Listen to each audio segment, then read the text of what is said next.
Colonel, ano ba ang nangyari po doon sa Balayan, sa Batangas? Nagsagawa po ng combat operations ang ating mga kasundaluhan dahil nga may mga report na presensya ng mga armadong grupo at nagresulta po ito sa isang enkwentro kahapon ng madaling araw na kung saan tulad ng nasabi ko nga po, isang sundalo ang nasawi, 3 ang nasugatan, pero sa kabila naman po ay mayroong 6 na patay. So ito po ay hindi natin inaasahan at hindi natin ginusto.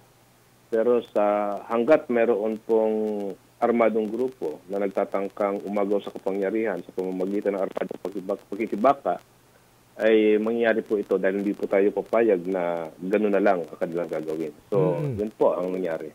Opo, sa kabundukan po ito nangyari po, no? Ano po ito, routine patrol ng ating mga sundalo? Palagi naman po kami nagsasagawa ng mga security operations. Opo. Pero ito po ay isang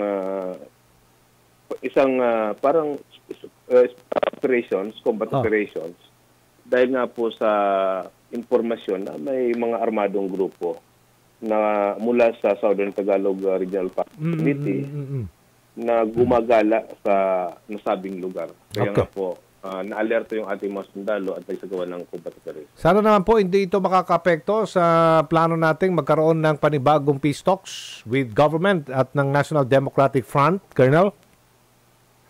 Tungkol naman sa peace talk, nasa exploratory pa lang naman po tayo. Okay.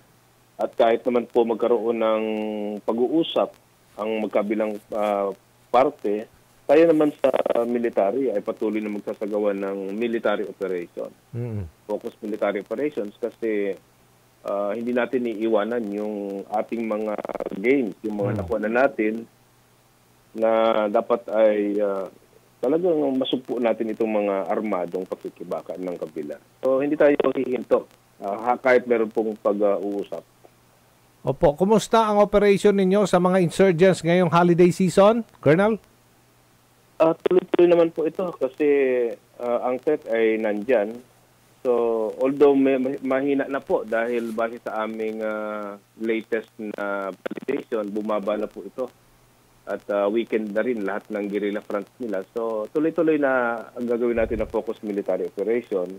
Tuloy-tuloy ang CSP, tuloy-tuloy yung amnesty na proclamation ng ating presidente para mahikayat pa natin yung iba na sumuko. Sana yung iba makapag-isip na rin na talagang mangyayari sa kanila ang ganitong insidente, baka sila may masaktan, mamatay, kung patuloy silang hahawak ng baril laban sa gobyerno.